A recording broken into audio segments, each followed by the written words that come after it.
All right, it is April 14th and it is 6:30. The City Council reserves the right to adjourn into executive session at any time during the course of this meeting to discuss any of the matters listed below as authorized by the Texas Government Code Section 551.071, 551.072, 551.073, 551.074, 551.076, and 551.086.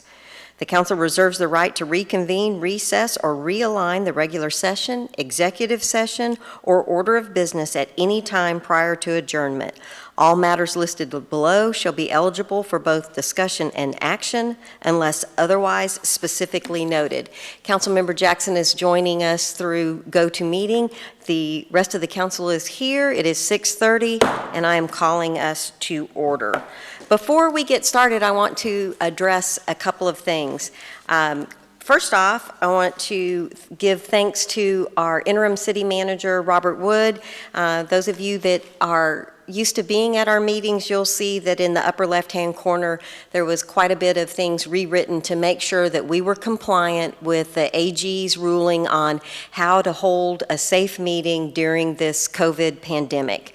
The council chambers are closed to the public, but we did allow people an opportunity to submit comments, and we got comments from several folks. They were due at 5 p.m. today, so that system seems to be working very well, and that is puts us in compliance with Open Meeting Acts. And some of you may be saying they don't have on their masks. Councilmember Jackson and Madam Secretary Franklin are home. That's why they aren't wearing masks. They're by themselves in a room.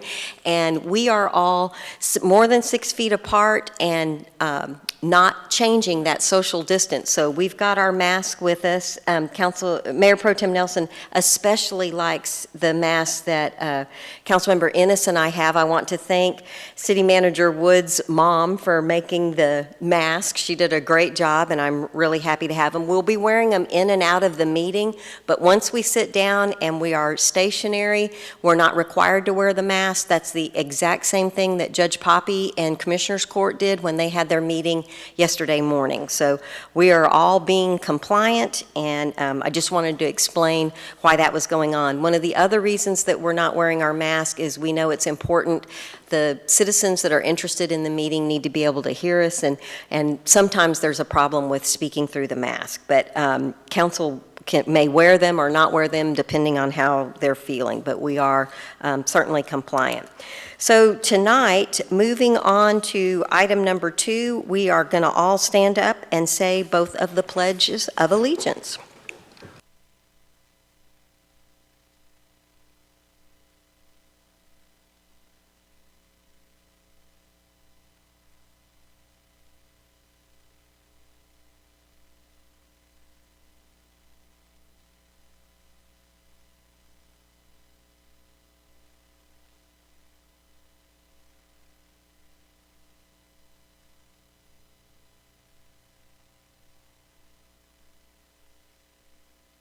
Will remain standing, and Mayor Pro Tem Nelson has agreed to do the invocation tonight.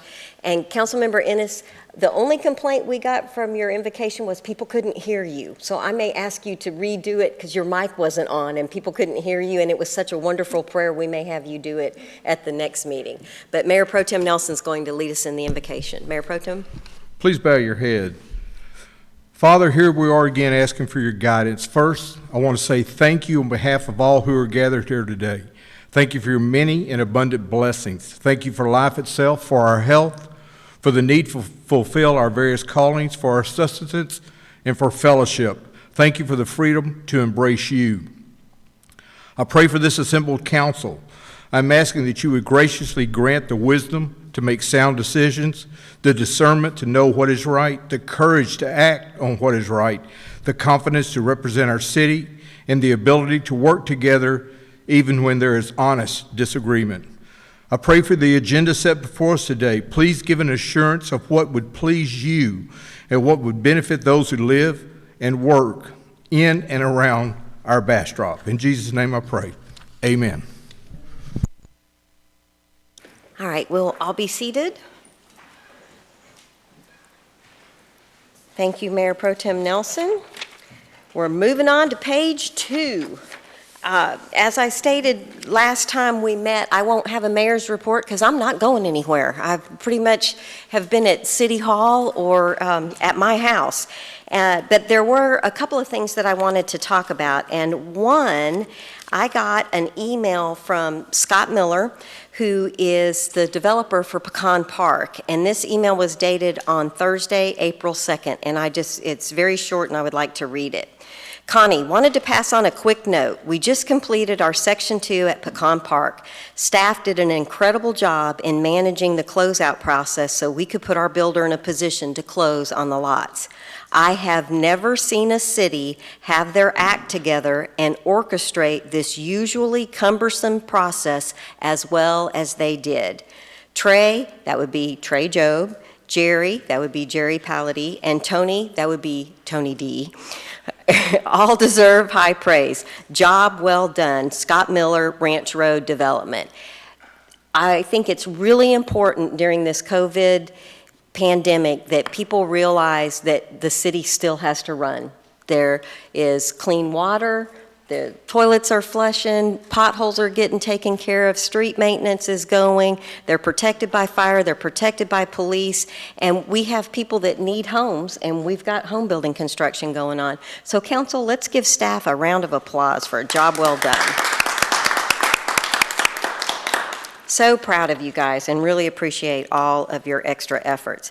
And speaking of extra efforts, council, you may have seen the announcement, but BEDC had a special meeting yesterday at 1 o'clock, and they gave $185,000 out to 62 vendors that applied for a grant, and we had 62 applications. So everyone who completed and filled out their application got some amount of money, and that was approved yesterday. And I know Ms. Waldron and her team are trying to make sure we can get those checks out as soon as we possibly can. So I was really proud of the BEDC board, and special thanks to Cameron Cox, our director, and their staff, Kathy Merrifield, Angela Ryan, and Jean Ryman-Schneider, that the four of them all worked together to get that grant done. It was such a great idea that Cameron has been asked by several other cities how to do that and how to put that together, and other cities are taking that on. So I think it's really important that we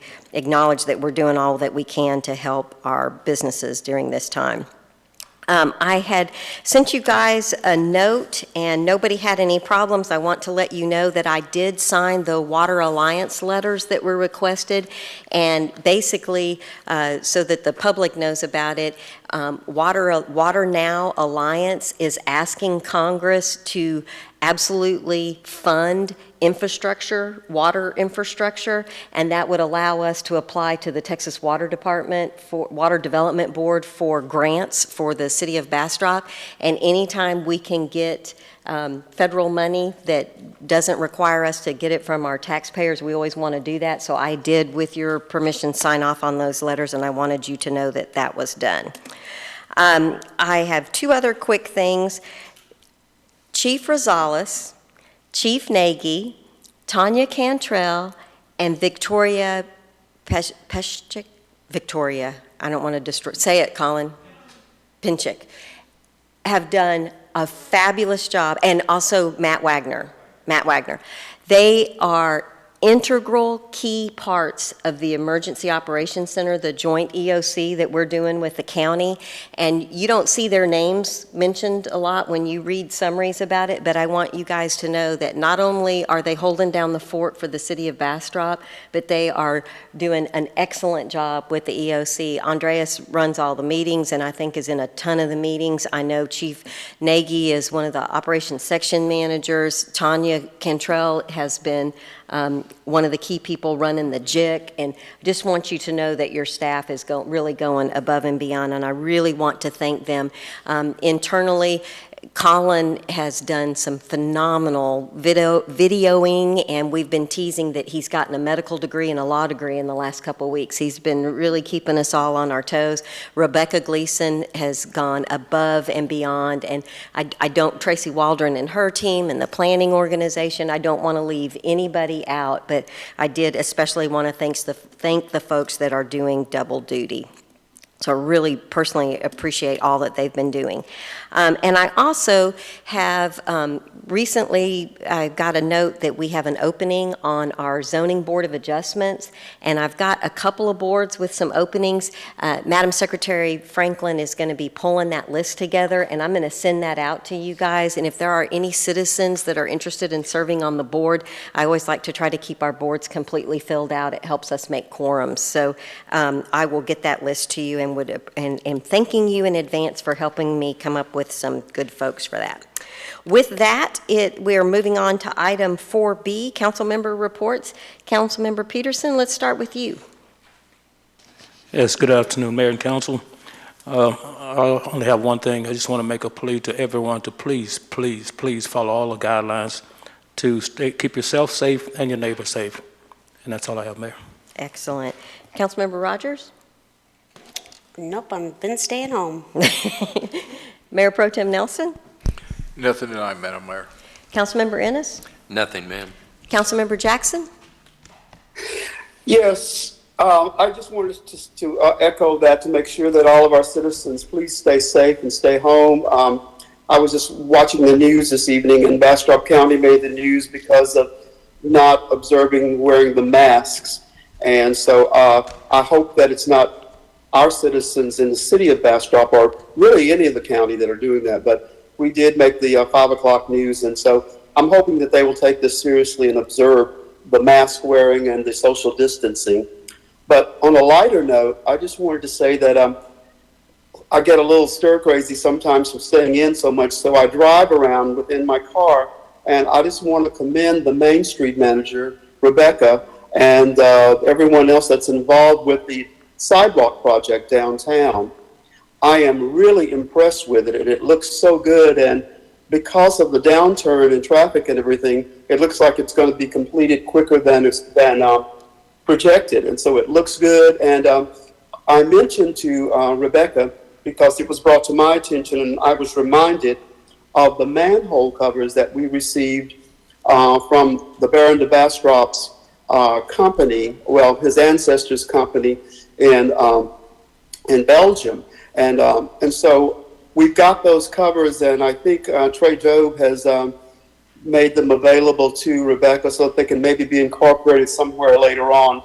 With earlier councils, we had planned to incorporate them into some sidewalks like we did the medallions, and there are also several footprints and handprints that I hope that we'll be able to use. I think it's going to be a little too late to put them into this sidewalk project, but in future development, I hope that we can utilize those. They've been in storage, and we've been wanting to use them, but I guess we've kind of forgotten that they were there. But I was reminded by some citizens that we needed to try to utilize those. But sidewalks are looking great, downtown's looking good, and I'm just really proud that we're holding on in Bastrop and doing our duty and trying to stay safe and stay home.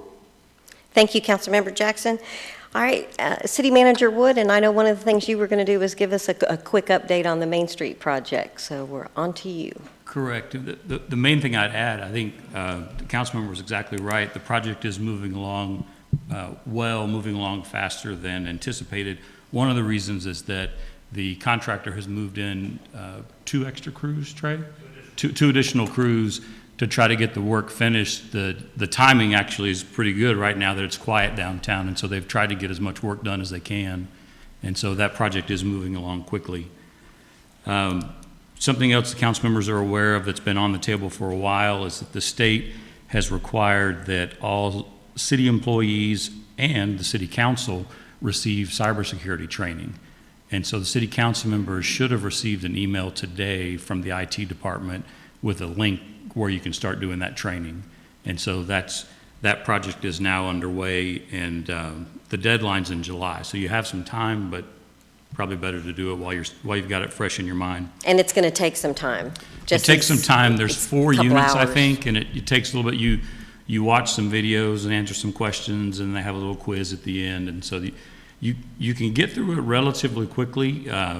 Ruth, who most of you know at the front desk, She finished it today. She got right on it as soon as it came out, and since there's not a lot of traffic coming in and out, since we're closed to the public, she got hers finished very quickly. So it can be done quickly if you get on it and you're diligent about it. But there is good information. I'm familiar with the company that had already been chosen before I got here. They do really good work, and it's a good program to go through.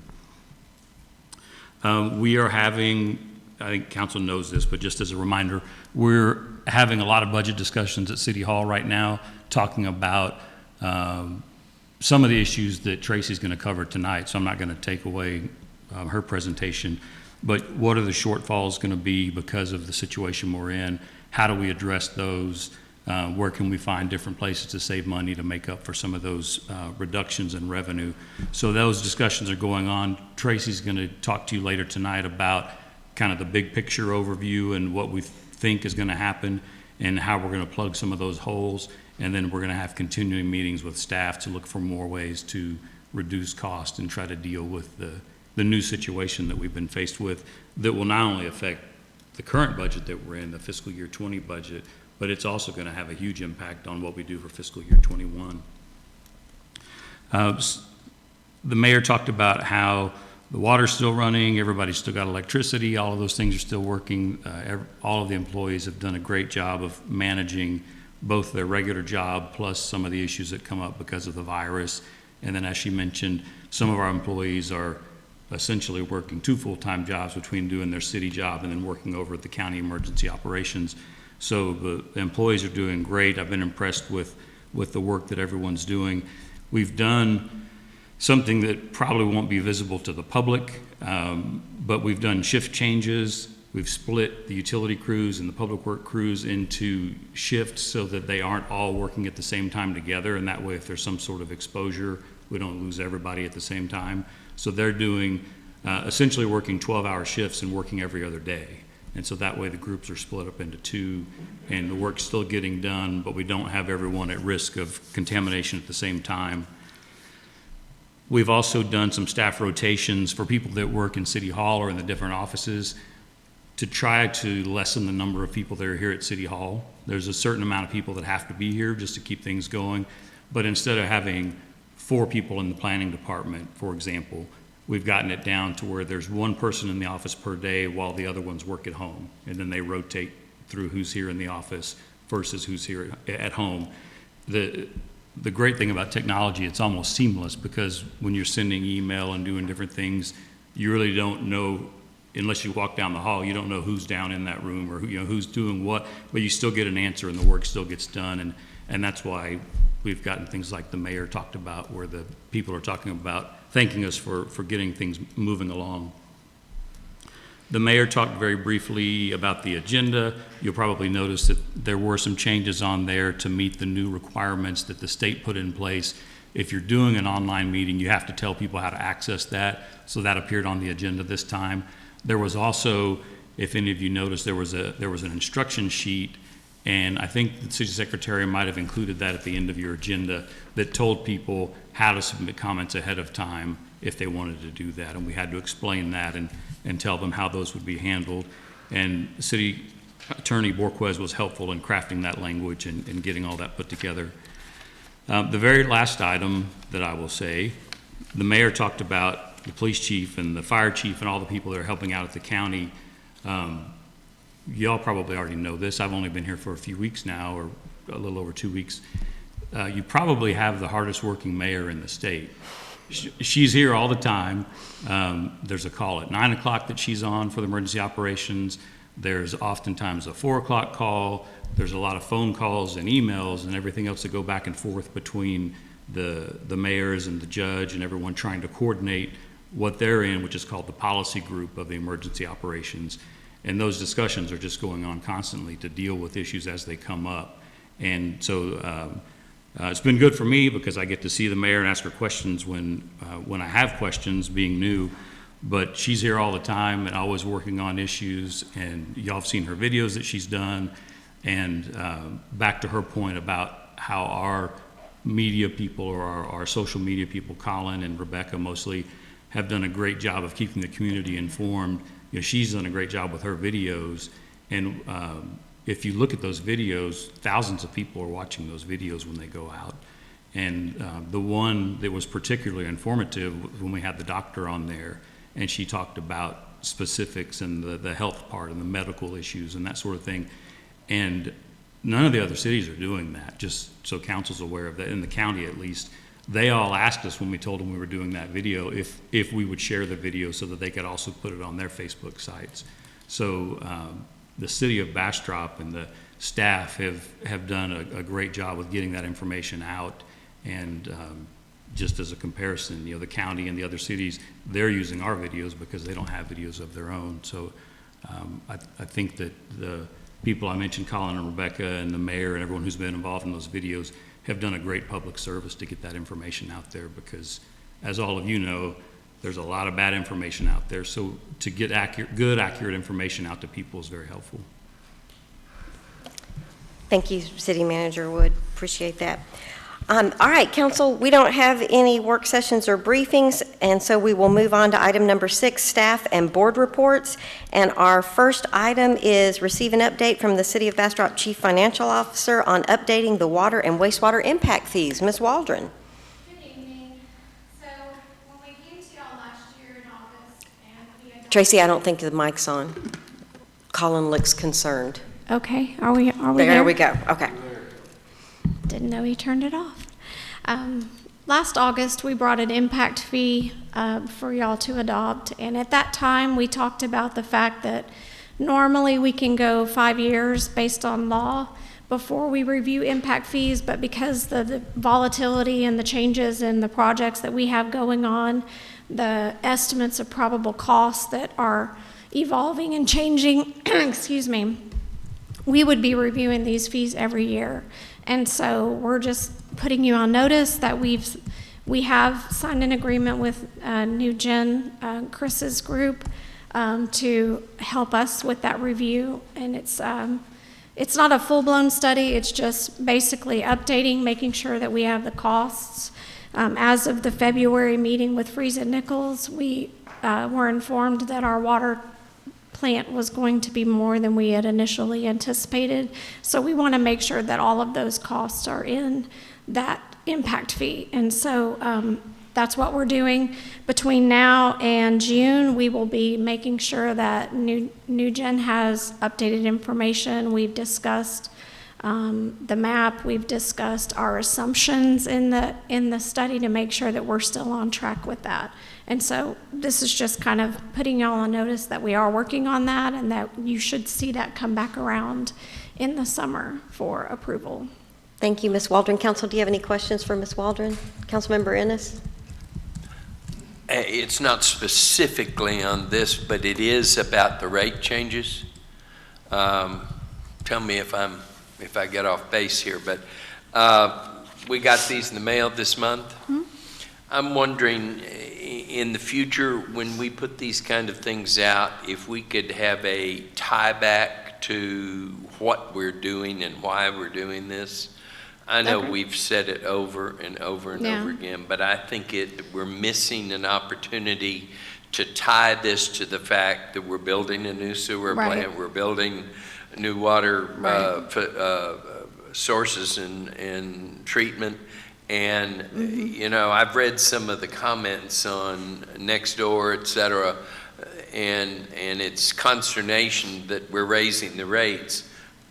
But the comments that I read are not understanding that these tie back directly to the fact we've got antiquated facilities. And without sending the whole ordinance out with the bills, we point them to the ordinance so that they can go and see the holistic law. I think Councilmember Ennis is saying step out of your finance and let Ms. Gleason, let social media give you kind of an updated, so that the verbiage is different and people understand in layman's terms. Well, now, not social media, definitely, because they're No, I mean, but to get a PIO-ish. No, just a better communication. Yeah. Yeah, selling communication that really says, we're doing this because we're providing for the future, and we got to do it, or we're going to be paying TCEQ. I'll look at what got posted out on the website, but I know that Tracy Moffett got with the multimedia department on the communication that was going to go on the website. I think he's talking about the words on that green paper in his hand. It could be on the back of this, is what I'm saying. Gotcha. So that when they open this up and they look on the back of it, it says an explanation of what this money's going to. What the $5 is Yeah. for. Okay, yeah, sure. Thanks, Tracy. And council, what I recall us talking about when we originally set to do this was that we knew it had been decades since we had raised the rate, or it had been quite a while since we had raised the rate, and we didn't want to do $50 in one fell swoop, and so Right. we were trying to do it in incremental steps. And I think, Councilmember Ennis, your point is, yeah, we all remember that conversation, but citizens who aren't necessarily paying attention to every single council meeting don't, and so we just need to, I think that's your point, is that correct? That and the fact that to remind them, we're building a new sewer plant, we're Yes. building a new water facilities, Right. and this is all going to that. And I know there are some folks that have said like, well, I flushed my toilet this morning, I don't need to have a new treatment plant. But to your point, they don't realize, oh yeah, you do, because the very plant that you're counting on is at its life, it's at its expectancy. And I know Mr. Job would talk about, he's saying past its expectancy. And Mr. Job, Public Works would certainly point out that some of the existing pipes are an issue as well. Councilmember Peterson, is there? Chief Nagy, you might let people know that it's closed. Councilmember Rogers? I think I'm going to use the words that Mayor usually uses when I'm talking. Let me tell you in a different way. I think Bill Ennis is trying to say maybe word it as a sales pitch instead of this is what we're doing. Sure. You guys will need to buy this water plant, and this is how we plan to do it. And I think that's kind of what everybody's trying to say. Instead of, here, your bill went up, just think, there, you're just buying a new car, here it is. Got to pay for it somehow. Right. Mayor Pro Tem Nelson? Yeah, then there's going to come that day that we're hoping never comes, that when somebody gets up in the morning, their toilet doesn't flush, and why hasn't the city Done something about it. Right. Okay. All right, so there's nothing for us to vote on tonight. You're just letting us know, and I would think it's become even more complicated given the virus and everything else, that all the other budget stuff that we're going to have to be dealing with. So it is what it is, and we're going to have to look at it with the best information we have at the time. And Council, I draw your attention to the fact that there'll be some meetings, it looks like, in the June time period, and it looks like the first public hearing is scheduled for the end of July. Because, Ms. Waldron, correct me if I'm wrong, but I believe you'll be needing to know what those impact fees are going to be so you can know for sure what the budget's going to look like. Right. Does that make sense to everybody? Councilmember Jackson, is that all making sense? You good? He's good. All right. Okay, thank you very much. Is there anything else we need to talk about? No, I just have the next item too. All righty, moving on to the next item. Receive an update from the City of Bastrop Chief Financial Officer on implementing changes to the forecast of fiscal year 2020 general budget due to COVID-19. This is item 6B, and Council, I will let you know that we did receive a citizen's comment, and so I'm going to let Ms. Waldron present, and then I will also read the citizen comment. Ms. Waldron. Okay. So, I mean, obviously, we have a lot of businesses closed. We understand that our estimates that we originally put in our budget for sales tax are probably not going to come true the way we expected them to. So we have gone in and we've looked at all of our months going through the rest of the fiscal year, and we've tried to do the best we can with trying to make some estimates and projections of shortfall of that. And so we have identified $761,000. This is an estimate, this is a projection, this is my best guess as to what our shortfall will be. So you're willing to swear to that number, is what you're saying? Okay. I'm trying to say I'm not swearing to this number. And we will be updating this every month as we go along, so that we'll, I don't want you to hold me to this number, because this number is literally going to change every time I update the spreadsheet. So we did want to, hit it hard, hit it quick, determine where we might be able to get to cover this shortfall in this fiscal year. One of the very first things that was just kind of a we have to do is freeze the open positions that we have. You know, if they're not filled, you know, this becomes over $500,000 worth of savings right there. And so, Okay, but I want to make, I'm sorry for interrupting you. I want to make one comment, Right. and that is, Council, I know you're aware of this, but I want the public to be aware of this. Our interim city manager, Wood, is an interim city manager, and that is a contract price with SGR. And you guys, we all voted on that. That is an hourly rate that we have agreed to pay. I've had conversations with City Manager Wood, and I know, Council, we were all in agreement. We know that he is working the minimum number of hours, and we're getting the most amount of work out of him that we can in the fewest amount of hours, because he gets paid for every hour that he works. And ideally, although we are freezing the positions, we need a full-time city manager. We are moving forward with finding a full-time city manager, and that full-time city manager will have a salary and right. benefits and, to clarify, and all that kind of stuff. The city manager position is not one of the 12. Okay, Okay, and that was gotcha. part of what we Okay. intend to try to save that money, get a full-time city manager, and move forward with those things. Now, is the planning director one of the positions? Yep. And so there'll be some conversations about that. One of the things that the interim city manager Wood has done is that Mr. Job is acting as the planning director now, and I wanted to clarify, when you look at this list, we talked about not upgrading the website. I saw that and went into a panic attack, because I thought it was really important that we get the permit software done, and that we get those processes defined, because when we open back up for business, there is an expectation from the public that we're able, that was the whole point of building Bastrop, was to be able to get those permits And going. the website and the permit are And completely they clarified different. for me that I was panicking for no reason. Yeah. And that the permit software will be purchased if it hasn't already. And Mr. Job is working with the planning staff to get all the processes in place. So I just wanted to make sure that council and the public knew that we know getting the budget done and getting the planning process updated is really key to the community.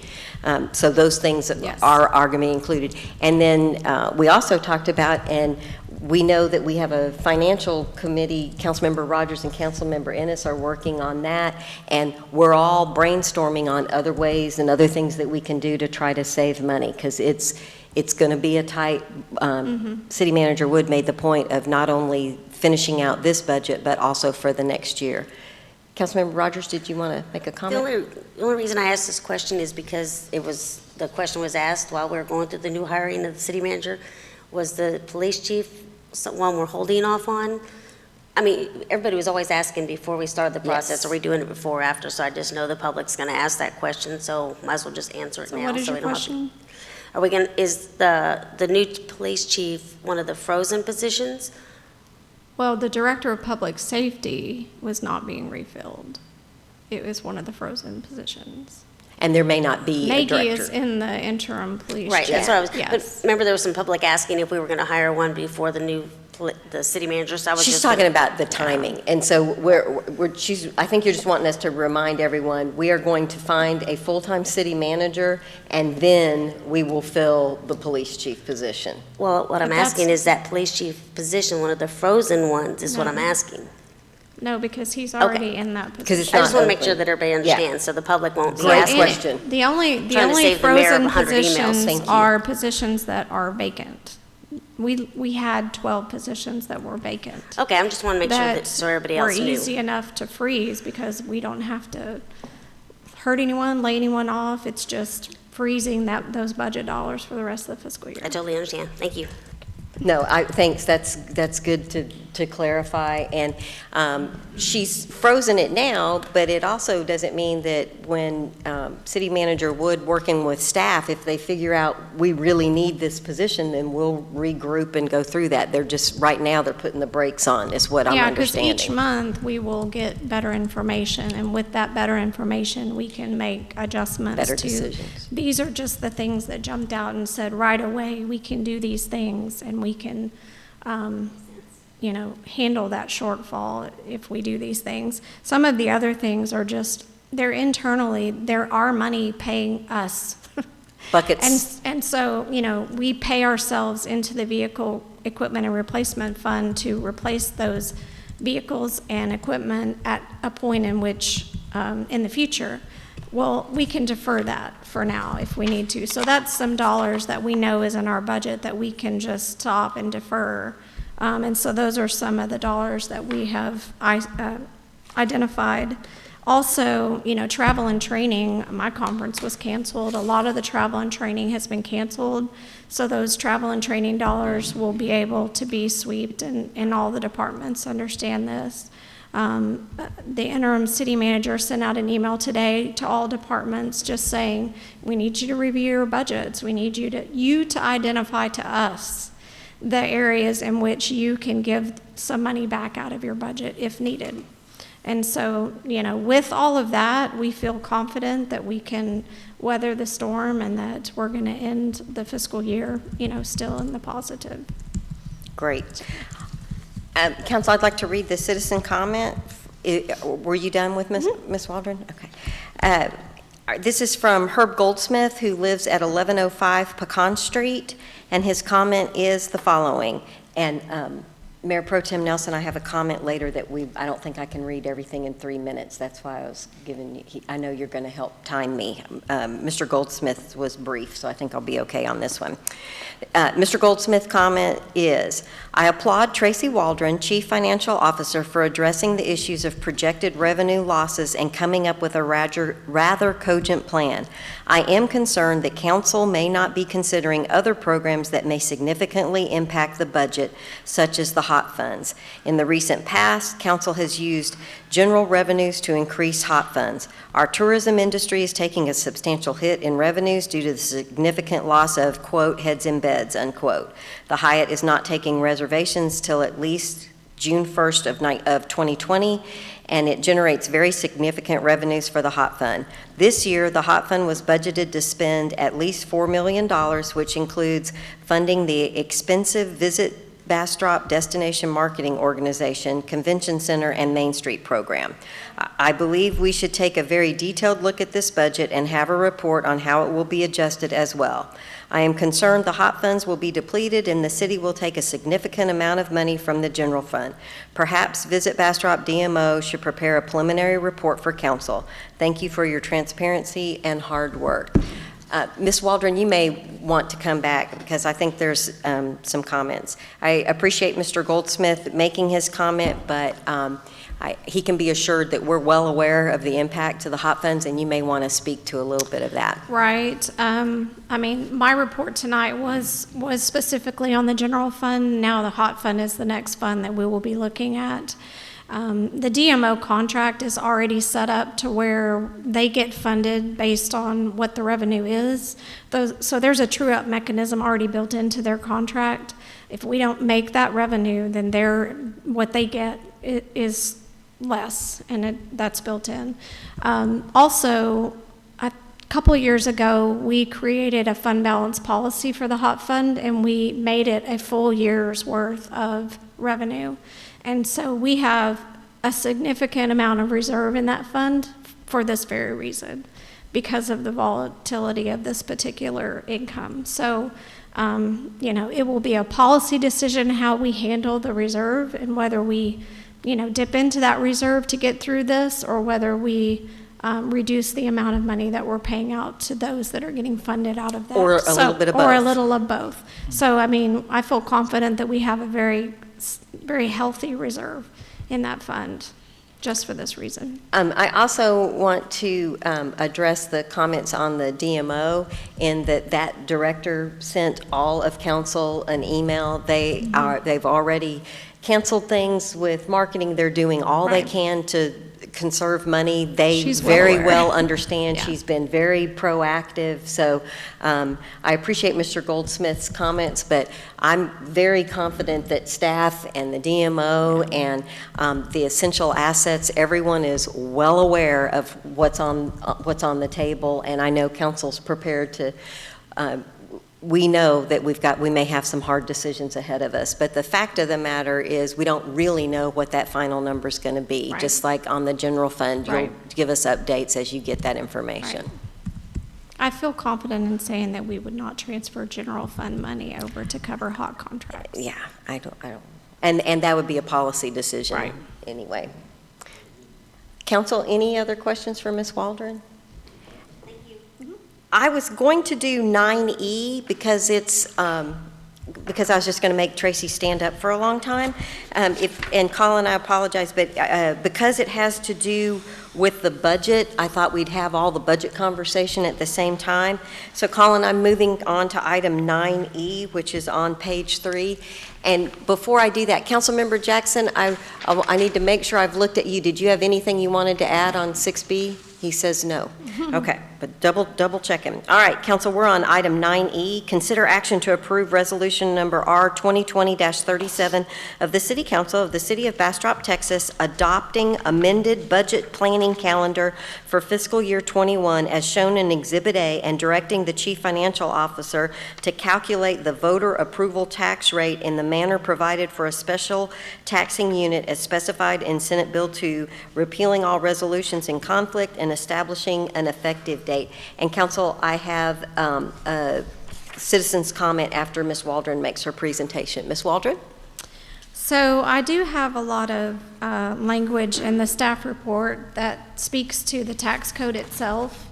But basically what happened when we were in an area that was declared a disaster is that we basically just went back to the old rules. I can't say it any simpler than that. So that means that we went back to the 8% over the voter approval rate, which used to be the effective rate. And then it also put us back to the regular schedule to where we're not, if we're not over the 8%, we're not calling an election, we're back to adopting our budget in September. So that is the reason why we're bringing the calendar, just to communicate that and to let you know that we can stretch this out and we can actually have the budget approved in September instead of August. Council, do you have any questions for Ms. Waldron? Councilmember Ennis? I have some comments on the budget. Is now the time to do it? Yes, sir. Okay. Number one, you need to take April 16th off because that's 2 days from today. This is always subject to change, these dates, not so much when things get adopted, but as far as meetings and stuff, we realized there was a workshop on the calendar that will be postponed. I'm just sensitive because when we approved this thing, it's been held over our heads in the past by a former city manager that we approved it and we had to live by it. And so I'm not willing to approve this without making some of the changes that we think we need to see. So I understand we can maneuver it, but if we approve it, then we also have to amend it from council's standpoint as far as I'm concerned. If it's a council amended document, don't we need to approve? City Attorney, we're looking at you.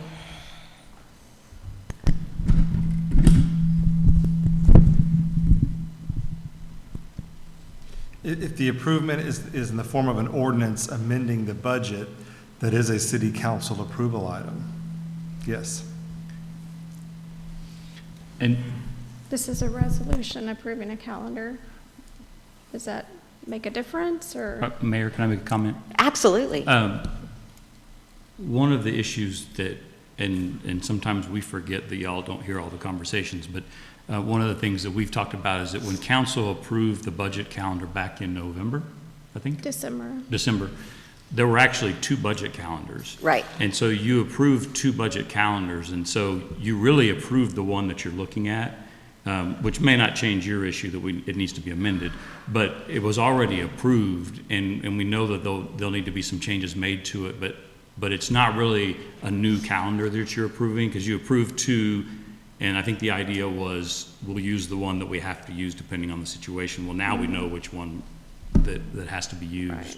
But Yeah, there still may need to be some adjustments made. Yes, and I think we all knew at the time, we didn't know which one of the calendars we were going to have to follow, and with Senate Bill 2 and lots of new rules about elections and all kinds of other stuff. That it was kind of a weird calendar anyway. Councilmember Ennis, I don't want to put words in your mouth, but I think the issue you're having is if we're not unapproving the other calendar, we're approving a document that says we're going to have a meeting in 2 days, and we're not. So I think that's part of the issue. Some of our citizens would see this document and say, okay, so when's the meeting and how do we participate? And I believe that was your concern. I'd rather go through this, and I have a couple of other things that I want to address, and make those changes now so it's how we want it. This council wants it now.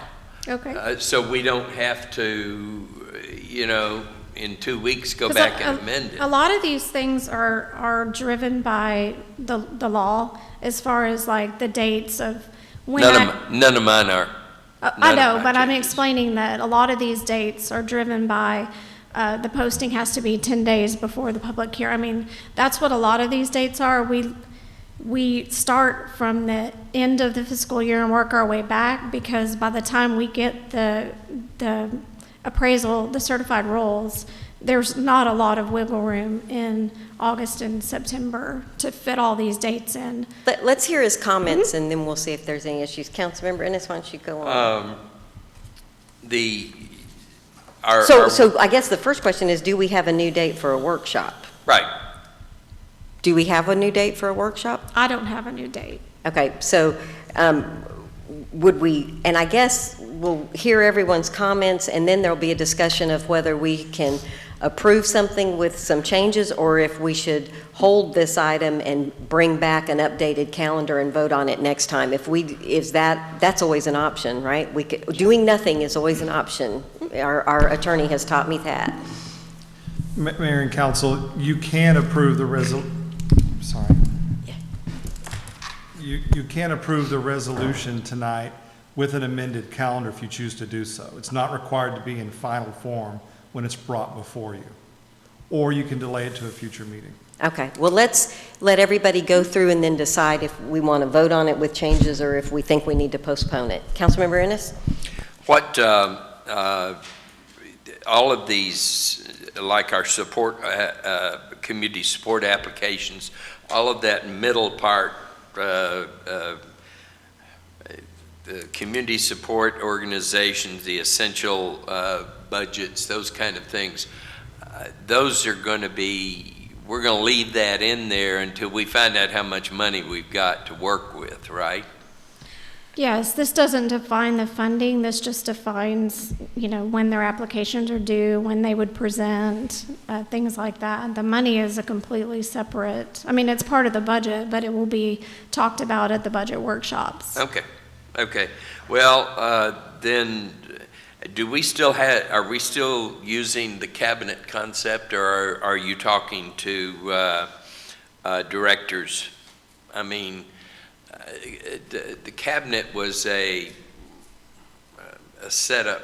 Prior administration. Prior administration. Are we still working under a cabinet concept, or is it city manager and directors? More directors concept. Then I would change this wording. And my last thing is,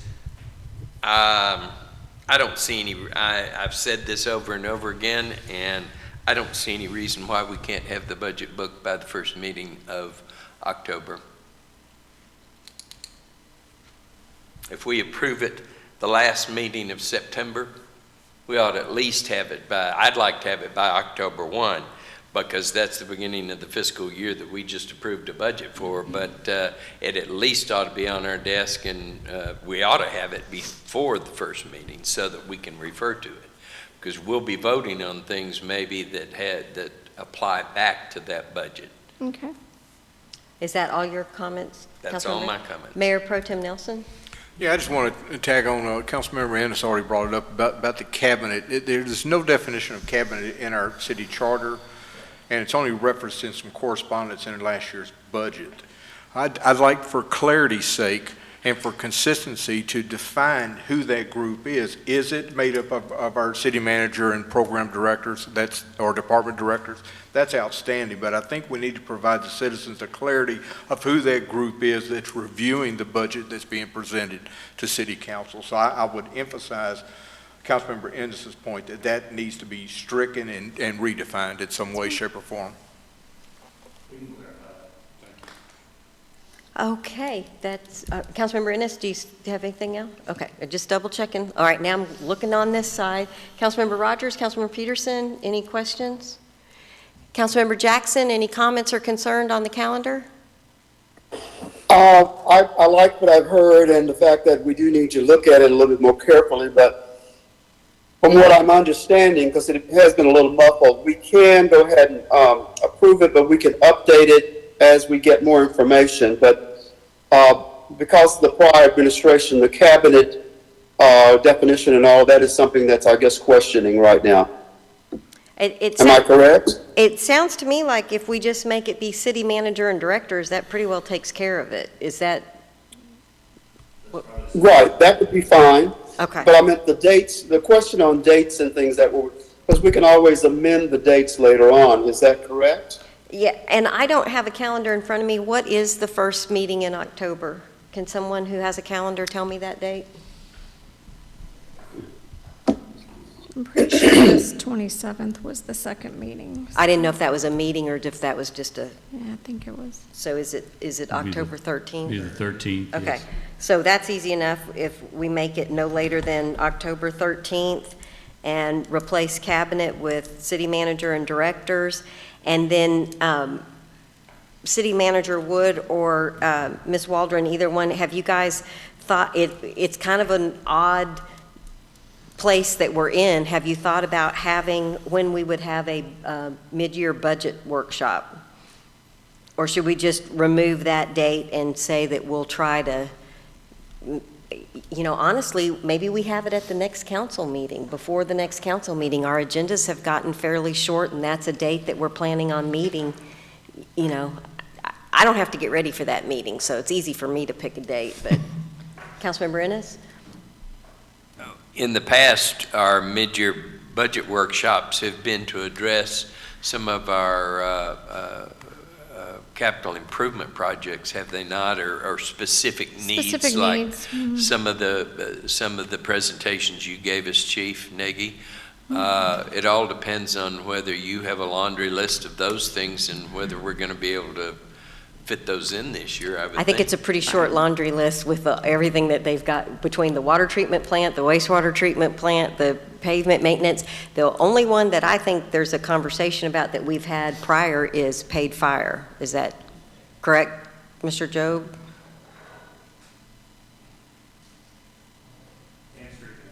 And street maintenance. So we need to fund the third year of street maintenance, and we can fund the fire. Okay. So if those can be fit into another meeting, do we need to have a mid-year? Probably not. Are you guys comfortable with just, we say that it's not April 16th, but it will be planned? You know, you guys will schedule a date. Are you comfortable with that, Mr. Ennis? I'm not saying let that, I don't think we ought to have a meeting just to have a meeting. Correct. I think we ought to have a meeting if there's a need to have a meeting, and that'll come from the city manager and the staff. Well, why don't we count on trying to do that at our next meeting in April, and if between now and then staff decides that no, it's going to be too much and we need to have another date, then we'll look for another date. Is that agreeable? That works. Okay. Councilmember Rogers? I just have one more comment, and it might not make much sense to anybody else, but on this big calendar, a lot of this during the preparation part, the city council's not actually going to be in those meetings. Correct. So maybe somehow make it so the public knows which one of those are going to be like viewed, so to get ready to view it, because the city council is going to be taking that meeting. You know, maybe just some like Maybe bold. Yeah, something so Do the public something knows that- which one of the dates to pay attention to and which ones are going on in City That's a Hall. good and we don't idea. ever pay it. You know, the ones that you guys are meeting, the city council really doesn't know that you met that day or the day before. Right. Okay. You know, but that way the public knows which dates to pay attention to. and It's which not that we dates. don't care, but if it's not public, then, right? If it's No, if I don't like have that. to come, That's if a I don't great have to idea. come, Highlight the ones you want me to hear. Right. That's a great idea. And then for the citizens, they know They know which when ones to pay when the attention to, milestones right. are between now and the budget approval. Mayor Pro Tem Nelson? Well, abnormality is the norm now with the ever-changing dynamics of this situation that we're in right now. Yep. I think we should all be cognizant there may be times where we're going to have meetings, have reality checks Yep. into our budget. And I think we need to have those discussions often, but simply because of the uncertainty of the situation. So I would encourage you, Mr. City Manager, to let us know when you think, as long as we're compliant with all the applicable Open Meetings Act, everything, when it's applicable for us to sit down and discuss and have reality checks so we can make the proper decisions. There will likely be updates that go out from me or from the Finance Department to the council on certain issues that have to be, just to notify you between meetings. And then I would be surprised if we don't have some sort of budget discussion on just about every meeting, just to keep you updated on Where we are. And where we think we're headed. If any of you watch the news, you hear all the talk about, is it going to be a V or a U or a whatever the shape of the economy is going to be. And so that's going to keep changing. And so, yeah, I think there'll be something on almost every agenda to talk about that. Okay. Doc, do you have any, I'm sorry, Councilmember Jackson, do you have any questions? Right, I had a question because you mentioned October 13th, and I couldn't, because a little bit of the echo, I couldn't exactly hear about what was happening on October 13th. I just wanted to, and looking at my calendar, wanted to remind the mayor that that's the beginning of the TML annual conference is October 13th. Yeah, and we may not have any money for that conference, so that is a little less of an issue, and we'll talk about that between now and then. But specifically to your point, that's when the budget was going to be delivered. So if that's just when the budget has to be available, a hard copy budget for council. Okay, I couldn't hear what the October 13th question was, and I just wanted to know if it was something that, whereas we had to be there for that or not, so okay. Yes, sir. Okay, council, before we entertain, we've really kind of done this the wrong way. We're supposed to have had a motion and a second before we did discussion, but we'll just keep going anyway. I am going to read the citizen comment, which is from Herb Goldsmith that lives at 1105 Pecan Street, and his comment on item 9E is as follows. Since Senate Bill 2, property tax verbiage has changed, such as the term rollback rate was changed to voter approval tax rate. As you know, Senate Bill 2 lowers the multiplier used in the rate calculation from 8% to 3.5%. As a result of the disaster designation, you plan to increase the tax rate from the current 3.5 to 8%. I believe Bastrop taxpayers should be given an estimate of the impact of raising the rate to 8% before the resolution is voted on by council tonight. For example, the tax cost of a home value of $100,000 at the 3.5% level and 8% level. Thank you for your transparency and hard work. I want to clarify a couple of things. We aren't talking anything about what rate we are adopting tonight. That is not a part of the discussion tonight. The point that he is making is that what was the rollback tax rate and is now the voter approval tax rate will be calculated differently based on the Senate Bill 2. But he did ask for the specific example, and I've run the numbers, so I want to share that as to address his comment. If you have a home that is valued at $100,000, our current tax rate is 0.564. That means that you pay $564 a year for your city property taxes. If that $564 is increased by 3.5%, that person would then pay $583.74.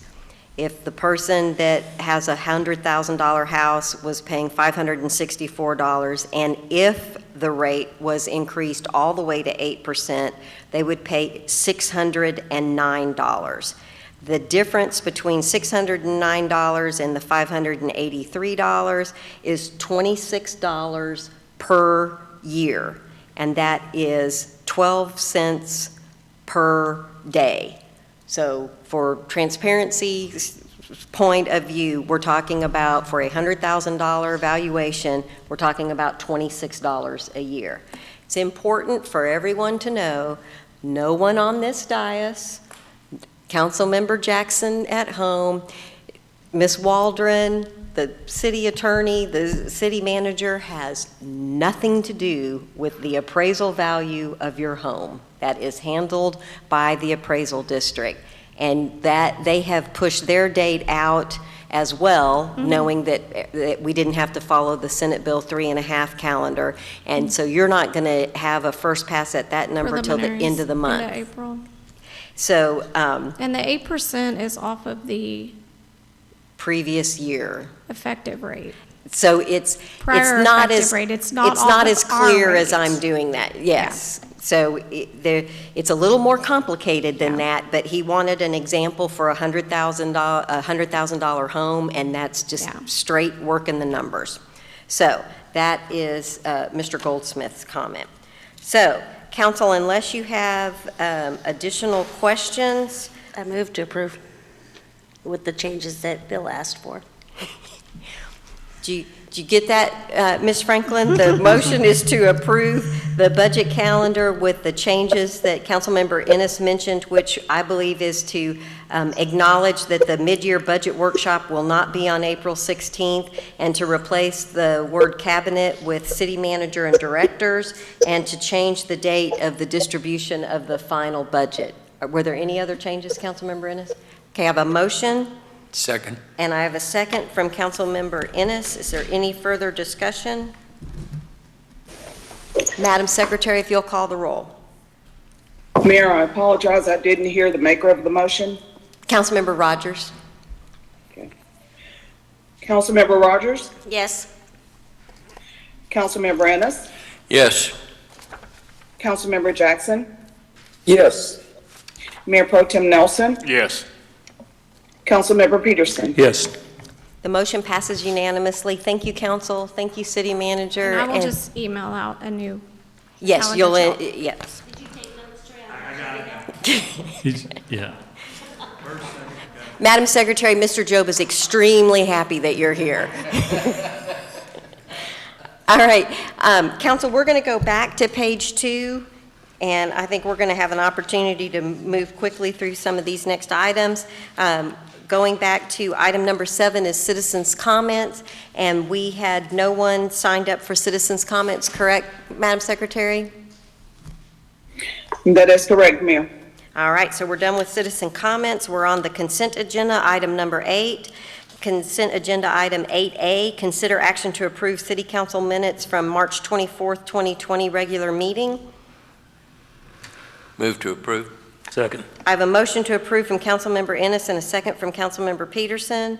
Madam Secretary, if you'll call the roll. Councilmember Ennis? Yes. Councilmember Peterson? Yes. Councilmember Jackson? Yes. Mayor Pro Tem Nelson? Yes. Councilmember Rogers? Yes. The motion passes unanimously. Thank you, council. Moving on to item 9A, consider and adopt on first and final reading ordinance number 2020-10 as an emergency measure ratifying temporary emergency orders enacted by the mayor in her capacity as the emergency management director in regard to the current local state of disaster for the immediate preservation of the public peace, health, and safety. Council, the last time we met, the time before, you had approved the emergency ordinance. At our last council meeting, I signed and you guys approved an ordinance that confirmed, I guess, for lack of a better term, emergency orders 3 and 4. 2 days later, Alan wrote for me emergency order number 5, which I have signed and is in your packet. And what that does is officially cancel all of the meetings. And it means that council meetings and any task force meetings and board meetings, all of those meetings were officially canceled, with the caveat that the city manager can call those meetings. And in fact, he's done that a couple of different times. He did that for Housing Authority meeting and And the for EDC. the EDC Right. meeting so that that board could approve the grants that were done yesterday. So we've got a really good process for that, and the main thing that does is keep real tight control on the chamber and when it's open and who we have in the building. So a vote on this tonight would just simply be you acknowledging that I had signed emergency order number 5.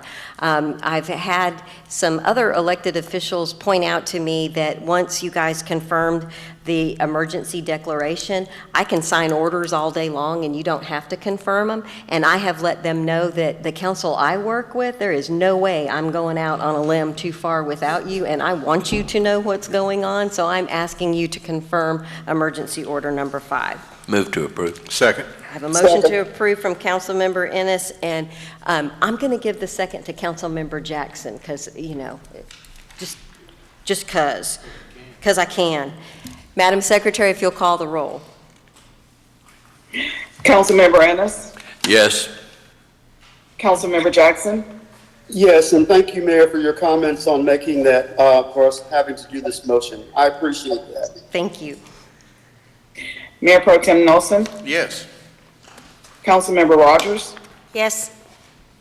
Councilmember Peterson. Yes. Motion passes unanimously. We are on our last and final page. We have 3 items left. We're on item 9B at the top of page 3.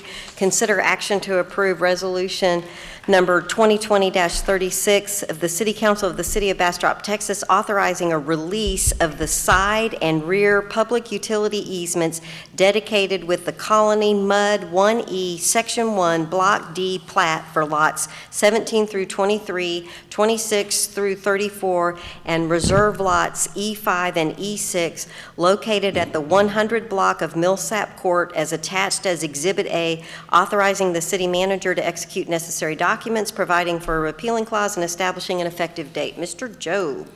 Thank you, Mayor and Council. I'm going to take this one from Ms. Bills. We're trying to limit the number of staff that's in here, so that's why you're stuck with me this evening. While I'm not as familiar with this as she is, I do know what's going on, so let me just get started. So what they're looking for is, let me give you some history, essentially. When the colony originally was adopted in our development agreement, we do the platting here for the city of Bastrop. They have come in for an amending plat. But before they can amend their plat, they need to release the side and rear public utility easements on a street called Millsap's Court. So that's their request tonight. If you look in your packet, what they've done, and they've contacted all the utility providers. The mud provides its own utilities, so there are no utilities in those public utility easements that they're asking for release on for the 5 feet and the 7.5 feet at the rear. And I will show you a map of where Millsap Court is in the colony, and you can see that there are only, let me back that up, there are just a few homes there. So what they've done originally when they did the original survey, the lines were skewed a touch. They weren't exactly in the correct place. Now that they're open for development again and things are moving and they're starting to build again, they noticed that discrepancy in the survey. Now they're correcting it, and now that's why the amended plat. That's why they're removing the public utility easements, and we have permission from all of the public utility providers. So if you look here, this is what we're removing. Slide, and with that, I'll take any questions. They're just cleaning up the paperwork. Council, any questions? Yes, ma'am. Mayor Pro Tem Nelson? To reiterate, there are no city utilities on there, nor will there be a need for any city utilities in there in the future. That's absolutely correct. It's in the ETJ in the colony, which is its own MUD, Municipal Utility District. They wouldn't be here if they didn't have a development agreement. That's correct. They wouldn't even call us. Move to approve. I have a motion to approve from Mayor Pro Tem Nelson. Second. I have a second from Councilmember Rogers. Is there any further discussion? Madam Secretary, if you'll call the roll. Mayor Pro Tem Nelson, Yes. Councilmember Rogers, Yes. Councilmember Jackson, Yes. Councilmember Ennis, Yes. Councilmember Peterson. Yes. The motion passes unanimously. Thank you very much, Council. Trey, I should have done 9D, but you already cleaned everything, so we'll go on to 9C. Okay, we're moving on to 9C. Consider action to approve the first reading of ordinance number 2020-09 of the City Council of the City of Bastrop, Texas, continuing the curfew for minors as established in ordinance 2019-56, Article 8.05, and providing a penalty not to exceed $500 for each offense, providing for findings of fact, adoption, repeal or severability, and enforcement, establishing an effective date, proper notice and meeting, and move to include on the April 28, 2020 City Council consent agenda for the second reading. Chief Nagy. Yes, thank you. Colin's going to be my Vanna White so he can control the PowerPoint for me. Good evening, Mayor, Council, City Manager Wood. Tonight's presentation is just a review of our current minors curfew code. If you recall, back in 2019, we'd already kind of gone over this code, but we did that with many other codes when I was revamping the nuisance ordinances. So I thought it'd be prudent tonight that we go ahead and had a standalone review with public comment, and I also wanted to give you some basic statistics on how the City of Bastrop is using our curfew violations or curfew code.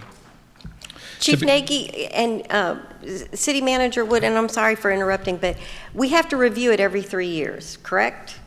And it may be more of a city attorney. That's the law. That's correct, Mayor. The statute, the local government code, requires that those cities that have adopted such a curfew reconsider it every 3 years, have a public hearing, and decide whether to continue with it.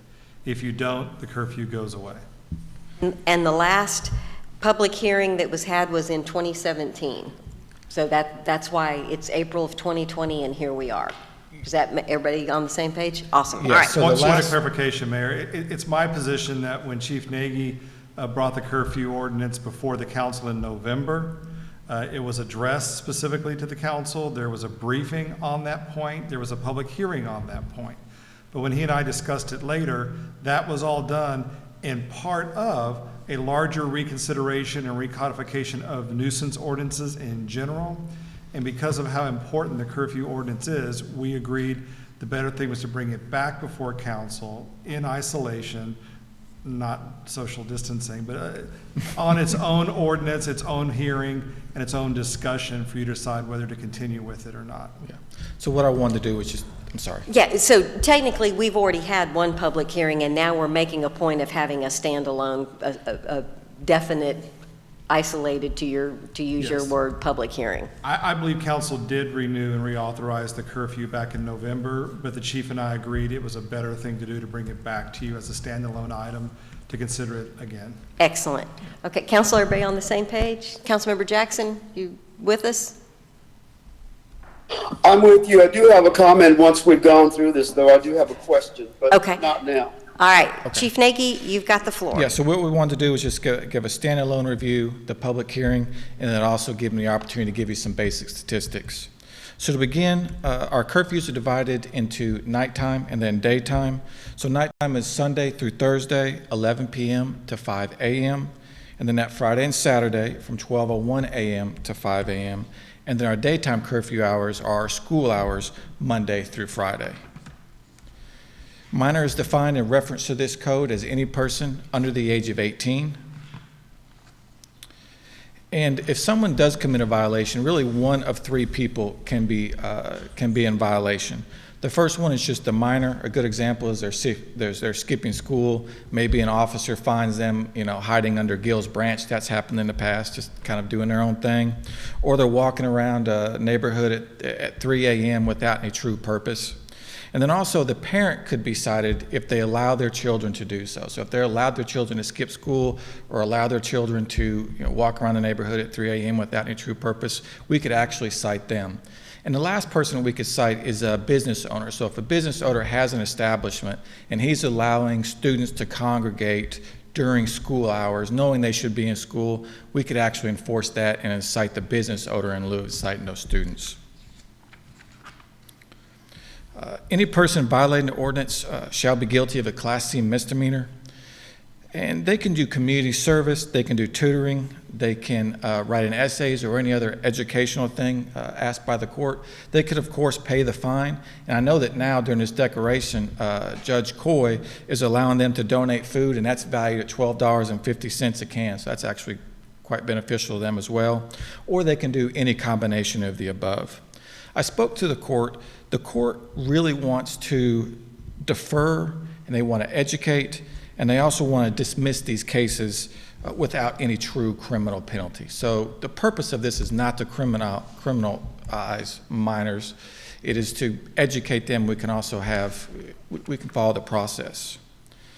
So I have some curfew violations here.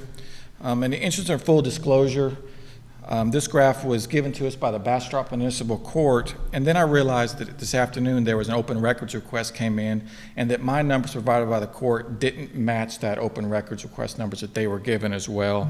And I think what had happened is through the court processing system, or their reports management system, 2 patches to fix their system came in, and that caused us to have different numbers.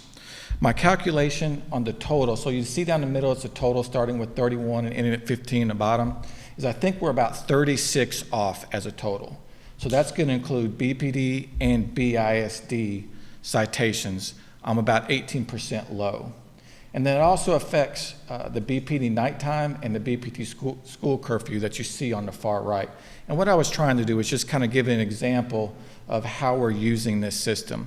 So I think the best thing to do is I'll go ahead and get with Ms. Walters, and then we'll go ahead and recompute exactly how many curfew violations that we have, and I can give those to you at the earliest convenience, and then of course before the second reading. I also wanted to show you detentions for other crimes with probable cause that occurred during nighttime curfew. This does not include curfew violations. So in 2019 on the bottom, we made 29 detentions with probable cause. 14 of those were for Class Cs. That's generally going to be a runaway, or example might be a minor theft. And then other misdemeanors could be a more significant theft, maybe over $100. And then we had 5 felonies, which minor was detained in 2019. So in 2020, year to date, we had 7 total detentions, and with 5 Class Cs, 2 misdemeanors, and thankfully no felonies so far throughout the year, so that's pretty good. The Bastrop Police Department believes that the curfew ordinance protects minors. The goal of the ordinance is not to criminalize minors. We use common sense and discretion before issuing curfew citations. So if we find a minor that's out at 3 a.m., generally we're going to call their parents and find out what is going on. And also there are 9 actually defenses to the prosecution that we created when we did kind of revamp this in 2019. So if they're going to work, and we can always call and verify what a parent is doing, or if they're with their sibling or something like that. And we are not just arbitrarily stopping persons just because they might be in curfew. About 40% of the time we're actually called in these particular persons that might be violating the curfew, and then we'll research it and investigate it as such. And really in closing, the Bastrop Police Department, and I spoke to Chief Scott Bunch with the Bastrop Independent School District, is we use the spirit of this law versus the letter of the law. And I think that's pretty evident by, while my numbers are not right, and I think they are a little bit low, the ones that I just showed you, they are still low enough that we're doing this the right way. Chief Nagy, you made a comment to me that, and I just want to clarify it. I believe you said, particularly on daytime curfew violations, if it's I don't have class right now, that you refer that to BISD because they're the ones that know whether or not they're supposed to be in class. Yes, absolutely. Can you, and so if that's the case, if they really don't have class, then there's no ticket issued, and if they're supposed to be in class, do you issue it or does BISD issue it? Generally what's going to happen is BISD is going to issue that ticket. And I had spoke to their truancy officer, and they'll take that individual back to school, of course, and then they might even do, is it their first time? Is this something where they've walked off the campus a couple of times? So this isn't just a right or wrong answer. They really do their research and just kind of determine what happens, and if this child needs to have some education, maybe it has to go through the court, and sometimes that's just the case. That's always taken into account. Okay, Councilmember, who do you know who went first? I don't know who went first. I was. Okay, she said you. Councilmember Ennis. This is interesting. I don't know why it stumped me, but on the definition of a minor, Yes. why doesn't it just say 10 years of age or older and under 18 years of age? That is mainly because minor is defined a couple of different ways throughout numerous codes. And partly is when you are 17, you are technically an adult. But we consider them for this code to be a minor. And the reason that is because a 17-year-old should still be in school. And if we wanted to take enforcement action, we want to be able to get that individual back in school. It still doesn't define why you go 10 years of age or older and under 17 years of age, or 17 years of age or older and under 18 years of age. Because the 17 is the cutoff for technically an adult versus a minor or a juvenile. I think lawyers are the answer to that question, Yes. not police I officers. was figuring that's where we were headed. Okay. But if it's coded somewhere, it just doesn't make sense to me why you'd Okay. have two particular segments, but you're basically saying. In the penal code, a 17 on up is classified as an adult. Okay. So here we want to make sure that someone that should be in school, most likely still a 17-year-old, that we can go ahead and try and get them back in school under As the a minor curfew, instead as a of minor. charging them as an adult. It still doesn't compute, but that's all right. I'm not going to make a big deal of it. Mr. Attorney, would you like to defend your field? Defend my profession? No, I do not take on that task, Mayor. Mayor and Council, it's my understanding that the definition in your ordinance is a combination of what the Texas Local Government Code uses regarding curfews and how we've defined terms similarly in that part of our Code of Ordinances. And so that's how it was explained to me by our prosecutor who helped write this. If I can contribute to the dialogue generally, the prosecutor has also informed me that in her 2.5 years of prosecuting in your court, this comes through very seldom. It's usually one of two things. Curfew is either used as a violation sort of last resort for a young person who has other violations and they or their parents are just not really paying attention. And sometimes the curfew violation gets their attention. Or it's used in a very different regard in that the police have the ability to cite the young person for other offenses that carry far stricter penalties and punishment, but hopefully they're using this as an intervention and settling on a low curfew violation might get that person to rethink their ways. And if they don't violate it again the following semester, then the court dismisses those curfew violations. And so our prosecutor has seen it work well both ways and wanted you to be aware of that. Thank you very much. Councilmember Rogers? I know this might not be something you can fix, and I really have this fairness issue. So I understand that we want all the kids that are in school. I totally get that point, and that's why the curfew's there. But we do have a lot more homeschool kids. And I understand that you're not going to give them a ticket, you're going to find out. But my point being is if you're at homeschool and you call mom says it's okay, so they're legally able to run around all they want all day, where the ones that go to the public school or a school can't run around all day. Is that my understanding? I don't really know the answer to that. I mean, we would hope that just like it said, if someone is going through homeschool, they're in actual homeschool and not running around all day. But in circumstances that might be the case. Well, the reason I'm asking is because that in one of these ordinances, you're going to put it on me as a business owner that I'm the one that gets in trouble if there's a bunch of kids at my candy store, but they're all homeschooled, but I get in trouble. So you just know what I'm saying? I just think it should be the same rules whether I'm a homeschool kid or whether I'm a regular school kid. And I don't know how to fix it. I just think it should be fair across the board, and I don't know. And that might be something that myself and the city attorney can talk about and see how we can't No, I just make want, some you know, I just want to make language, it fair for all the kids, you know, Yeah. just because you get to be homeschooled doesn't mean you get to party all day. Yeah. Have we ever written a ticket to a business owner? I mean, I'd say very, very rarely. It just, I would say almost none. Maybe in, 5 or 6 years ago or something like that, but not. But you're just Not saying you now. need to know what the rules are. Well, yeah, if you're going to have a law, you should follow whatever Yeah. laws we put in place are ones we want to. Sure. You have a reason for the law. Absolutely. But the other reason is, what am I supposed to do? Throw all the kids out, or just call you, and makes that business owner a bad person. So, I'm just want to make sure we think about this before we Okay. actually put it in I there. understand. And if you remember, Doc had it. Yeah, absolutely. And Doc, I know you have a question, and I also have 2 citizen comments that I'll do after your question. Councilmember Jackson?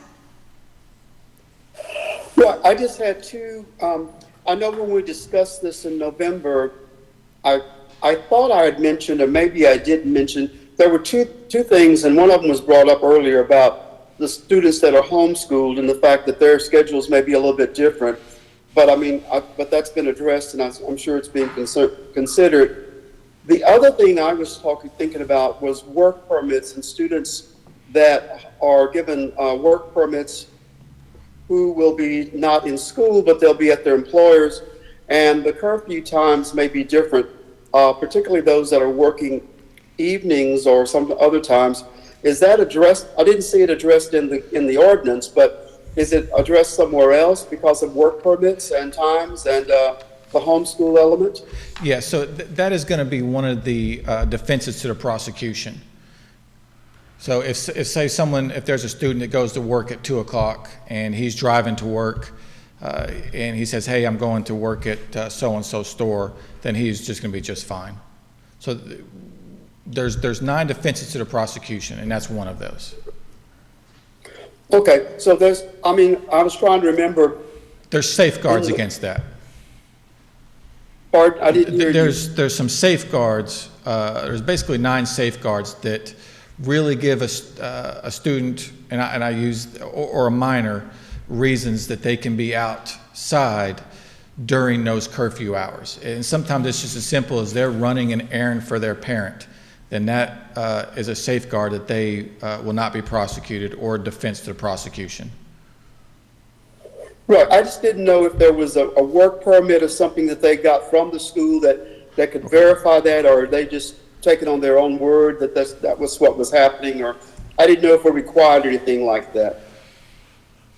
Generally, I think that the school district does have, they're supposed to have a work permit with them, and then, so we would, of course, just use that. And then, like I say, for example, they didn't have their work permit form, we could also call the school, and they could verify where that student is supposed to be. And I believe that's what he was saying, was that if they say, oh, I'm at Bastrop High School, but I don't have the last 2 periods, then Chief Bunch and his crowd review that and confirm it, and then there's no ticket written if they're not supposed to be in school. Right, okay. And as far as after hours, in case they are working, say they're stocking at HEB, or Yes. they're working late at a restaurant and having to do things past those hours, I'm sure that'll be taken into consideration as well. Absolutely, and like I said, there are really 9 considerations that we can that are listed in the ordinance that that means they're not violating that particular ordinance, or the curfew ordinance. Okay, well, the ordinance is otherwise it's very clear and it's very well written, and I appreciate it, and thank you, Chief, for that. No problem. I just wanted to make sure that we didn't penalize any students because they are because we do have a lot of students that are employed and they have labor permits and things like that. So thank you. That concludes my comments. Yeah, that's absolutely not. We're not doing that. Thank you, Councilmember Jackson. I think for the most part, if you're driving the speed limit and going back and forth to work, there's not really a reason for you to be pulled over. That's right. There's generally something else besides the curfew for this to come into play. Neither our police department, and like I said, I spoke to Chief Bunch, we're not out hunting these minors. If someone calls them in, or if they're hanging out at the park, or they're hanging out under a bridge or something, of course, we're going to address that. But there is no, that we're just, some officer is assigned to go find people that are skipping school or anything like that. You don't have near enough personnel to take care of that. Mayor Pro Tem Nelson, do you have one more Well, Question or comment? there's a couple of things. I think that your comment about the officers being instructions to abide by the spirit of the law as opposed to just the letter of the law. I think one of the missing aspects in this conversation is protection of a vulnerable population. There may be kids who actually need help out there, and the police officer may be the first contact in the community. But I also think that we're dealing with the exceptions in this case rather than the rule. We had to have a rule in order to have exceptions, and I think you've addressed those quite nicely. Yes, thank you. All right, Council, I'm going to read we had 2 citizen comments. The first one that I received is from a Christian, and I think it's Caballero, and I hope I pronounced that correctly. She lives at 7117 Sienna Rouge Path, which is in Austin, Texas, and I know that she is associated with the Texas Appleseed, and she had no comment but just wanted to record her opinion as being opposed to the curfew. The second comment that I have is from Brett Murfish, who lives at 1609 Shoal Creek Boulevard, which is also in Austin. He is also associated with the Appleseed project, and per the directions that were given at the beginning of the meeting, I am going to read, and I don't think I can get through all of this in 3 minutes, but I will read 3 minutes worth, and I will do my very best. And some people say I read too fast, but I will do my best to get it in.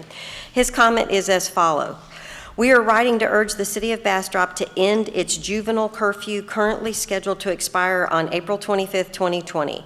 Before detailing the reasons that support ending the curfew ordinance in light of the current restrictions in place due to COVID-19, it is important to evaluate whether meaningful participation from impacted communities is possible as required under the law. Under the Texas Local Government Code Section 370.002, Bastrop is required to conduct public hearings on the need to continue the ordinance before renewing it. However, holding at least 2 public hearings with meaningful and full participation from impacted communities is nearly impossible given the health concerns and current restrictions in place. In addition, Chapter 551 of the Texas Government Code, which covers open meetings requirements and public testimony, applies. 2, we urge the City Council to delay considering renewal of the ordinance until at least 2 public hearings with full public participation and an open meeting of the City Council are all possible. Background on the use of the curfew ordinances. Curfew ordinances were once thought to be an effective way to reduce crime and victimization, but over time this is not proven to be true. In fact, there is evidence to suggest that citing minors and funneling them into the court process for merely being out of their homes or school ultimately harms them more than it helps them. Juvenile curfews undermine the success for young people by bringing them into contact with the criminal justice system. The use of juvenile curfew laws has surged in the mid-1990s at the urge of the Clinton administration with a shift towards, quote, tough on crime, unquote, policies and amid fears of, quote, super predators, unquote. This change in the approach to juvenile law-breaking behavior resulted in harsher punishments for young people and a proliferation of curfew ordinances. In 1995, the Texas legislature enabled cities and counties to pass curfew ordinances that make violation Class C misdemeanors and are handled by adult municipal courts. Since that time, many cities and counties have enacted such ordinances. Now faced with the evidence and research and a better understanding of curfew ordinances and their impact, we are asking Bastrop not to renew its ordinance. In Bastrop, data obtained from the Bastrop Municipal Court gave the number of citations and locations of where the citation was issued. Based on this data, Texas Appleseed included any citation issued by Bastrop ISD physical police or physically near a school campus as a daytime, and any others were assumed to be nighttime. The curfew impact youth's future. The curfew makes it a Class C misdemeanor to be out of the home or school during curfew hours. Young people who receive Class C misdemeanor tickets are sent to adult criminal court and are not provided legal representation, which can prove difficult for youth with disabilities and youth with language barriers. Research demonstrates that youth who come into contact with the criminal justice system are more likely to drop out of school. 4, a conviction also mars a person's record, making it harder and in some instances impossible to secure a job, obtain advanced education, enroll in the armed forces, or find housing. And I'm at 3 minutes. So that has been read into the record. It's my opinion that Chief Nagy has addressed several of the concerns, but that is for council to decide. That is both of the comments. Madam Secretary, that's the only comments we received for 9C, correct? That is correct, Mayor. So council, you have before you this item, and it is ordinance number 2020-09, and I am happy to take a motion. Move to approve. Second. I have a motion to approve from Mayor Pro Tem Nelson and a second from Councilmember Ennis. Council, I would like to ask you if you intended for your motion to be on the consent agenda for the second reading, or if you want to, and you would just get the updated numbers via email, or if you want Chief Nagy to present the updated numbers at the second reading. I don't care, I just want to be clear. I think for openness, he ought to present it at the next meeting. Okay, so the revised figures. You would be revising your motion that it not be on the consent agenda, but be a regular action item? Correct. And is that okay? Agreed. All right. Okay, so we have a motion for the ordinance to be presented at the next council meeting, and we'll get updated numbers from Chief Nagy. I have a motion and a second. Is there any other discussion? I have a question for the chief. Go ahead. Councilmember Rogers? I was just gonna, the agenda says that you're gonna hold a public hearing. I didn't know if you were not holding it. I know that we had already talked about, we've already done a public hearing. You're exactly right. It says I just consider wasn't action, sure. but it doesn't say public hearing. So I guess technically I'm opening the public hearing. I read the two comments, and so that was my public hearing. Can I go backwards, City Attorney? Well, in terms of the order of the meeting, you can certainly go backwards, but I believe what you've done so far in accepting the comments by email or through our web portal is consistent with the procedures that were adopted for the COVID-19 situation. Thank you. Thank you for the clarification. We want to dot all the i's and cross all the t's. Mayor Pro Tem Nelson. Chief, is there any data that supports the contention that the Bastrop Police Department is funneling student or minors into the criminal justice system through the enforcement of our curfew ordinance? No. Thank you. Okay. I have a motion and a second. Is there any further discussion or questions? Madam Secretary, if you'll call the roll. Mayor Pro Tem Nelson, Yes. Councilmember Ennis, Yes. Councilmember Jackson, Yes. Councilmember Rogers, Yes. Councilmember Peterson. Yes. The motion passes unanimously, and we will hear the updated numbers at our April 28th meeting. Thank you very much, Chief Nagy. Great job on presentation. All right, Council, we're moving on to our last item for approval, and I'm excited about this one.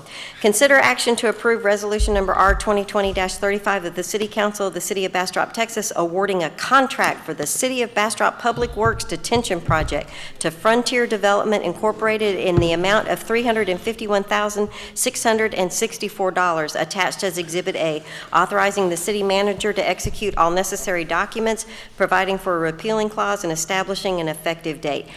Before Mr. Joe presents, I think it's important that council know that Tim Sanders with BEFCO offered to be here tonight in case we had any questions, and this is a pretty straightforward, and in trying to minimize the number of people at the meeting, I told him he did not need to be here, and if you guys had any questions for him, we would text him, but that's the only reason that the consultant is not here tonight. Mr. Joe. Yeah, thank you, Mayor and Council.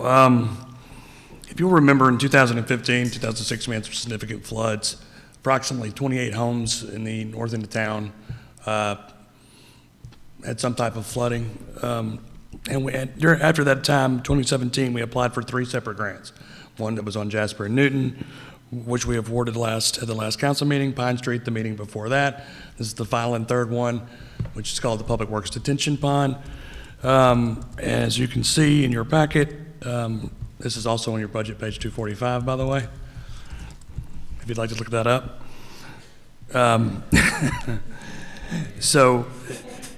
Basically, we had 13 applicants that applied, or 13 folks that applied for this job, bid for the job. And you can see in the letter from Mr. Sanders, it was quite the range. The 12 million was clearly a rounding error. Right. So they ranged from 310,000 to 12 trillion. That's what happens when you fat finger in your unit number. The math comes out. 12 trillion, that's a little out of budget. Yes, ma'am. But if you look at the lowest bid that was received after the one that was disqualified for not having enough quotes, It's well within our budget. Our original budget was, our estimate for the budget was $501,800. This is actually, the bid is going to be $351,664, which is the resolution. You'll pass this, if you pass the resolution this evening. Some of the reason that this came back so much lower, I think it's important to point out staff and the collaboration that's going on at the Development Review Committee meetings and things of that nature. So we knew that we had a drainage project. We knew that we had a finite amount of money. We knew what we had in the budget, but we also all sit in and collaborate from Public Works, from the engineering department, from the planning department, from the city manager department. And we sit down and we talk about projects. And there's development less than a mile away from the Public Works from the Public Works yard that has an approved LOMR. And a LOMR is a letter of map revision. So basically they've got an approval from FEMA to raise property out of the floodplain. They needed 70,000 cubic yards of dirt. We had 40,000 cubic yards of dirt that we were going to excavate. So we talked to them, we made a deal. They're going to take the dirt there at Piney Creek Bend, and we'll actually save close to $200,000. So it was a success, a little collaboration, not being siloed. I was just want to bring that to your attention, and then I'll answer any questions you have about the project. So outstanding, that's awesome. When you're a contractor, finding a home for dirt is always an issue, and when that home is less than a mile away, that is awesome. So outstanding for staff to do that. Want to remind everyone this is FEMA dollars. Correct, all grant and related, you, yes. you know that because you looked it up on your budget page. Okay, and the chief financial officer is like, it's not completely free, Mayor. It's a 75% And I had a conversation with Jerry this afternoon, and because we got a higher number approved and the bids have come in lower, there had been a wish list possibly for a permanent pump station that would be a part of the detention pond. And so they're going to go back and look and see if now with that savings, if we can afford the permanent pump, and that would be a change in scope for the detention pond, and we could bid it, and if it comes in, and it won't because pumps are not that much, but we might be able to really have the best pond that would work best for ultimately, that's what we would have liked to have had in it, but at the time, we didn't think we could get it done for the cost-benefit analysis didn't work when we submitted the grant, so we had to resubmit and take away the pumps. And what the pumps would do is basically, after the rain, pump it down over a 24, 48-hour period instead of having to do it manually. It'll be done automatically. And that's just one more way of looking ahead and making sure that it's a long-term solution. Absolutely. So you don't be surprised if it comes back, but we were planning on 25% of the total number, and so this could be a savings, and maybe we don't go back because this is a little bit of savings for that's just another one of those things that we can kind of talk about to make sure we balance the budget correctly. But just an outstanding job. And you said they didn't have enough bids, but I think you meant they didn't have enough references. That's correct. They did not have enough references. The requirement was 5, and they only had 4. Councilmember Rogers? Well, I would like to move to approve with the comment that I want to thank Trey, because there were several citizens that were worried about that flood coming through, and you stayed on that project and made them happy, so thank you. Councilmember? So I move to approve. A motion from Councilmember Rogers. Discussion? Can we get a second so we can do discussion? Second. And I have a second from Councilmember Peterson. Councilmember Peterson? Yes, Trey, I've got a question about who is responsible for Gill's Branch from the railroad, Trestle Railroad Bridge and over to Lover's Lane. Where does Bastrop come into play there, and where does TxDOT come into play? We have a maintenance agreement with TxDOT that we maintain that section of ditch. If you'll notice, they're actually doing some work from I don't think we realized that we did maintain that until after the large flood in about 2017. I went back and did some research. We found this maintenance agreement. And if you'll look now, we actually received a FEMA grant from the 2018 RV flood to do some repairs to that ditch. And we've repaired this section from the mouth of Gill's Branch to the east side of Lover's Lane. Yeah. We will also we are also looking at additional improvements for the remainder. I'm talking to Paul Morales with Half and Associates about that as part of the improvements of the overall Gills Branch project. Okay, very good. There is noticeably a big pond right at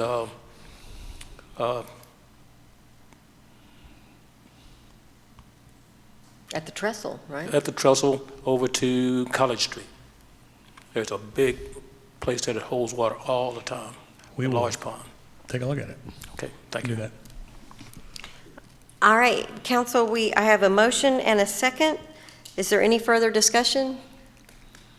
Madam Secretary, if you'll call the roll.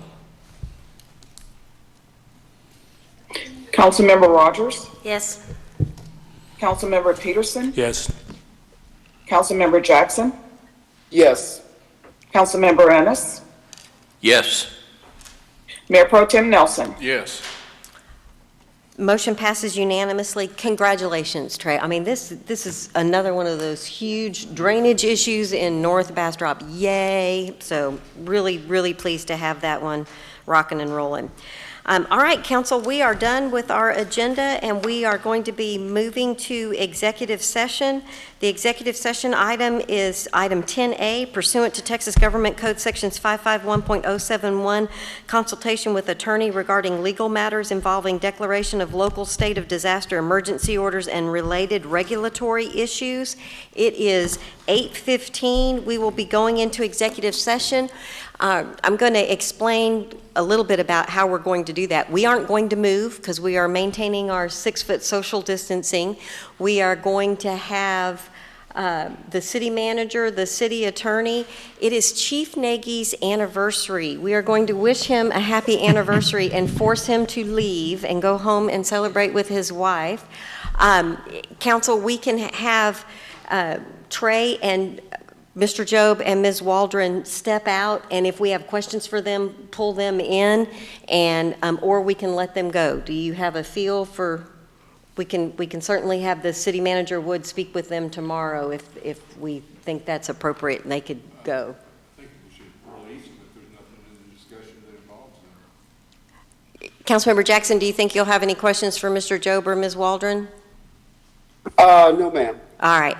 Staff, you are free to go. Thank you for all of your help. Colin, you are going to kill the feed, and it's going to say that we're in executive session, correct? So if you are the public, if they haven't already, they are going to see a seal, just a blank page, and it's going to say that council is in executive session. So it's 8:15, 8:16, and we are in executive session. And Colin's going to go to his office, and we're going to text him when he needs to come back, and we will also text Madam Secretary, and so that she can record and do the rest of it. So we'll let Colin.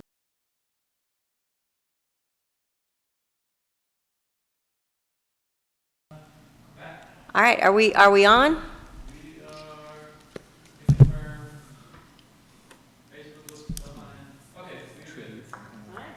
All right, council, Okay. we are on item number 11, and it is 9:20, and we are out of executive session. On item number 11, take any necessary or appropriate action on matters posted for consideration in closed executive session. There is no action as a result of our discussion. And that, Councilmember Peterson, brings us to item number 12. Motion to adjourn, Mayor. It is 9:20, and we are adjourned. Council, please continue to be safe, and citizens of Bastrop, please, if you are able, stay home. It helps protect those who cannot stay home. Thank you, and good night.